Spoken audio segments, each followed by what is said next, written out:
She was freezing on the streets with nothing left, until a little girl in a gray knitted cap whispered the 5 words that rebuilt her entire world. "Can you be my mommy?" The December wind cut through Emma's thin, cream-colored dress as she sat at the bus stop, her worn backpack beside her. At 24, she looked older, weathered by months on the street after losing everything. Her blonde hair hung limp, and her bare feet were numb against the cold pavement. She'd sold her last pair of shoes 3 days ago for food. Snow fell softly, blurring the evening lights into circles of golden red. Emma pulled her knees close, trying to stay. The bus shelter offered little protection. She watched other people hurry past, bundled in coats, rushing toward warm homes she could only imagine. A small figure appeared through the snowfall. A little girl, perhaps 4 years old, wore a burgundy dress under a gray knitted cap. She walked with the careful steps of a child, concentrating hard. In her mittened hands, she carried a paper bag. The girl stopped directly in front of Emma, studying her with serious brown eyes. "Are you cold?" the child asked, her voice clear in the winter stillness. Emma tried to smile. "A little, sweetheart, but I'm okay." The girl looked down at Emma's bare feet, then back at her face. Without a word, she held out the paper bag. "This is for you." Emma's throat tightened. "Oh, honey, I can't take your food." "It's okay," the girl said simply. "Daddy bought me cookies, but you look hungry." Behind them, a man in a dark coat stood watching. He made no move to call the child back. Emma accepted the bag with shaking hands. Inside were fresh cookies from a nearby bakery, still warm. The smell alone brought tears to her eyes. "Thank you," she whispered. The little girl tilted her head, looking at Emma with a wisdom beyond her years. Then she said something that would change everything. "You need a home, and I need a mommy." The words hung in the snowy air between them. Emma looked up. "What's your name, sweetheart?" "Lily," the girl said. "My mommy went to heaven. Daddy says she's an angel now. Are you an angel?" "No, baby. I'm just someone who made some mistakes." Lily reached out and touched Emma's cheek with surprising gentleness. "Daddy says everyone makes mistakes. That's why we need love." The man finally approached. He was perhaps 40 with kind eyes that held deep sadness. He knelt beside his daughter. "I'm sorry. Lily has a way of finding people who need help. I'm Robert Miller." Emma started to apologize, to explain she didn't want to bother them, but Robert held up his hand. "My daughter's right," he said quietly. "You need shelter, and we have an extra room. My wife passed 6 months ago. The house feels too empty." He paused. "I'm not making promises beyond tonight, but no one should be out here in this cold.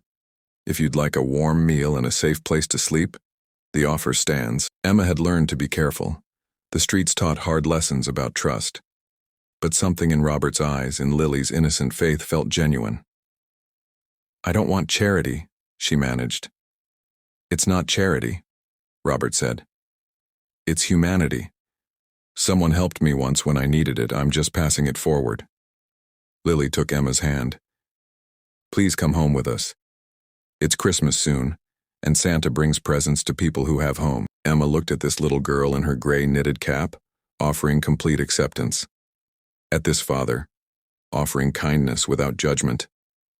Something broke open inside her chest, some frozen place she'd thought dead. "Okay," she whispered, "just for tonight." But one night became several. Robert offered Emma the guest room, asked nothing in return except that she'd join them for meals. Lily attached herself to Emma immediately, showing her every toy, every book, every corner of their home. Emma learned that Robert was a teacher, that his wife had died in a car accident, that grief had made their house feel impossibly large. She learned that Lily had nightmares, and that Emma's presence seemed to comfort her. In turn, Emma shared her story. The job loss, the medical bills from her mother's final illness, the cascade of circumstances that had left her homeless. She'd never been an addict, never been in trouble. She'd just been unlucky and too proud to ask for help until it was too late. Robert listened without judgment. "Life can break any of us," he said. "What matters is whether someone's there to help us stand again." Over the following weeks, Emma began to heal. Robert helped her find work at a local library. Lily insisted Emma tuck her in each night, their bedtime ritual becoming special to both of them. One evening, 3 months later, Emma found Robert in the living room looking at photos of his late wife. "She would have liked you," he said. "Sarah always said kindness recognizes kindness." Emma sat beside him. "Lily offered me her cookies that night, but she gave me so much more. She gave me a reason to believe in goodness again." Robert nodded. "She needed you too. Since you came, she started smiling again. Really smiling." Lily appeared in her nightgown, her gray cap still on her head. She wore it constantly now, like armor against the world.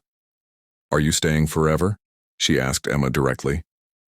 Emma looked at Robert, who nodded slightly. "If you'll have me," Emma said, "I'd like that very much." Lily climbed into her lap. "Good, because you're my mommy now. I told Santa, and he said it was okay." Emma held this precious child, this family that had found her in the snow. She thought about that winter night, how close she'd come to giving up entirely, how one small act of kindness had lit a candle in her darkness. Robert reached over, and the three of them sat together, a family formed not by blood, but by compassion, by the simple human need to belong and be loved. Outside, snow fell gently, but inside, everything was warm.